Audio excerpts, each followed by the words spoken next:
साथियों, आज बहुत ही महत्वपूर्ण वीडियो बना रहा हूं जो किसान भाइयों के लिए बहुत ही लाभकारी है। जो किसान भाई इस समय मूंग की बिजाई कर रहे हैं, तो नमस्कार साथियों, आज के इस वीडियो में बात करेंगे कि किसान भाई बिजाई के समय भी मूंग में पेंडिमिथालिन यानी वो टाटा पेनिडा आती है, उसका उपयोग कर सकते हैं, इनका छिड़काव कर सकते हैं और कब करें, कितने दिनों के बाद करें, क्या वाकई में ये छिड़काव कारगर है। तो साथियों, मूंग में खरपतवार दवाई का छिड़काव कब कब कर सकते हैं? क्या किसान भाई मूंग की बिजाई के समय भी खरपतवार का दवाई का छिड़काव कर सकते हैं या बाद में खरपतवार दवाई का छिड़काव करें? तो कब और कितने दिनों बाद करना है? मूंग की फसल कितने दिनों की होने के बाद में, ये सारी जानकारी आज के इस वीडियो में अपन विस्तार से बात करेंगे। साथियों, वीडियो को लास्ट तक जरूर देखें। तो साथियों, पिछले वीडियो में एक दवाई के बारे में बताया था जो टाटा की एनजिप नाम की खरपतवार दवाई आती है।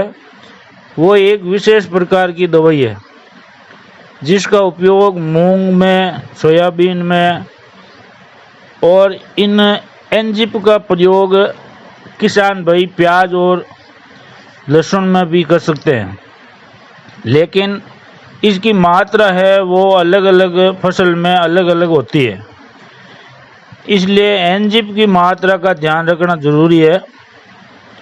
अब बात करते हैं कि किसान भाई जो मूंग में खरपतवार दवाई है वह क्या दवाई बुआई के यानी अपन बिजाई करते समय इसकी बुआई करने के बाद में अपन इनको ये टाटा पेनिडा है इनका छिड़काव कर सकते हैं, क्योंकि जो एनजिप दवाई आती है ये टाटा की आती है। इसका छिड़काव तो मूंग की फसल जब 20-25 दिनों की होती है उनके बाद में इनका छिड़काव होता है। तो क्या किसान भाई मूंग बिजाई के समय भी खरपतवार दवाई का छिड़काव कर सकते हैं? तो हाँ, किसान भाई मूंग की बिजाई करने के तुरंत बाद या 2 दिन बाद या 3 दिन बाद, यानी कि इन मूंग का जब उगाव ना हो, अंकुर ना हो, उनके पहले पहले इसमें ये दवाई छिड़कनी है। साथियों, जहाँ तक हो सके आप इस दवाई का छिड़काव उसी दिन करें जिस दिन आप मूंग की बिजाई कर रहे हैं, और दवाई का छिड़काव है जो आपको शाम के समय करना है, यानी टाटा पेनिडा का। इनका घोल है वो आप बनाएंगे टाटा पेनिडा का 500 लीटर पानी में 500 ml दवाई।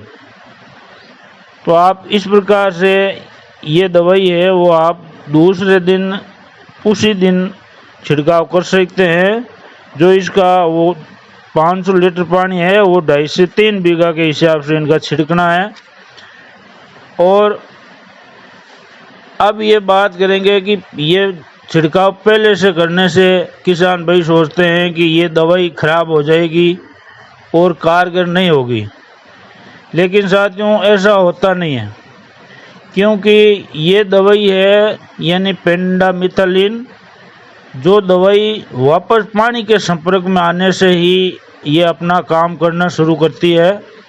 जब दूसरी बार फिर से बारिश होगी उस समय ये काम करेगी और आपके खेत में खरपतवार को उगने से रोकेगी।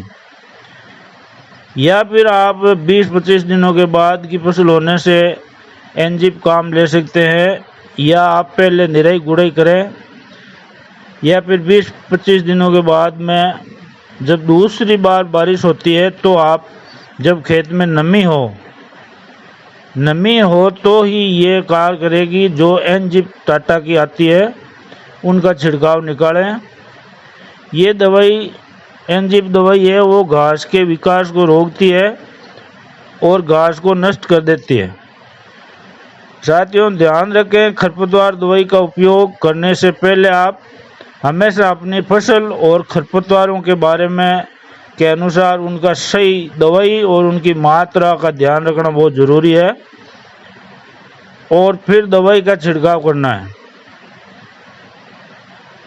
आप यदि अधिक जानकारी के लिए हमारे कृषि ज्ञान यूट्यूब चैनल को सब्सक्राइब करें और वीडियो को अपने साथियों के साथ ज़्यादा से ज़्यादा शेयर करें ताकि और भी अपने किसान भाइयों को फ़ायदा हो सके। और ये जानकारी आपको पसंद आई है तो वीडियो को लाइक करें। धन्यवाद। जय जवान, जय किसान, जय हिंद।